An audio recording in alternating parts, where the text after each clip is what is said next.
امام صادق علیه السلام میفرمود که قد استحییت مما اکرر هذا الکلام علیکم، اینقدر تکرار کرده ام دیگه خجالت میکشم که بگویم چی؟ انما بین احدکم و بین ان یغتبط ان یغتبط ان تبلغ نفسه هانا. فرمود که میان شما و بهشت این مقدار فاصله است که جان به گلوتون برسه.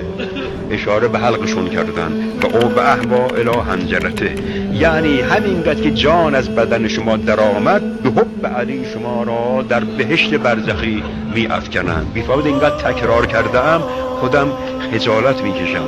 یعطیه رسول الله، دم جان دادن که جان به اینجا رسید رسول خدا خواهد آمد و علی علیه السلام میاد فیقولان له، بعد در همون موقع که حالا دیگران نمیشنوند ولی او میشنود چون دیگه اشراف به عالم برزخ پیدا کرده، میشنود میگویند اما ما کنت تخافو فقط آمنک الله من، بدان از اون چه که میترسی دیگه در امانی، دیگه از این لحظه به بعد از اون چه میترسیدی در امانی.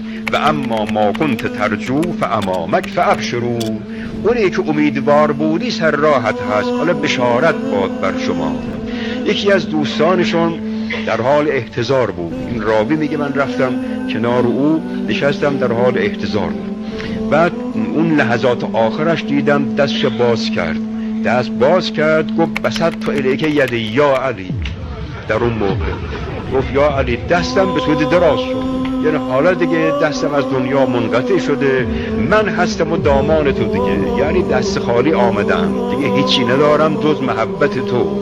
بعد گفت که اینه گفت جنده، همین جمله رو گفت. من آمدم خدمت امام صادق علیه السلام جریان رو گفتم، بعد گفتم برخاستم، چند قدم که رفتم دیدم خادمشون آمد برگرد آقا کار داره باشه. برگشتم گفت دوباره بگو اون رو، اون گفته که جریان نقل کرد، دوباره بگو چه شنیدی از اون مرد و چه گفت؟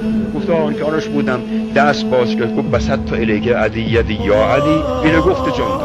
گفت رعاه بالله به خدا قسم دیده مولای خودش را، به خدا قسم دیده مولای خودش را.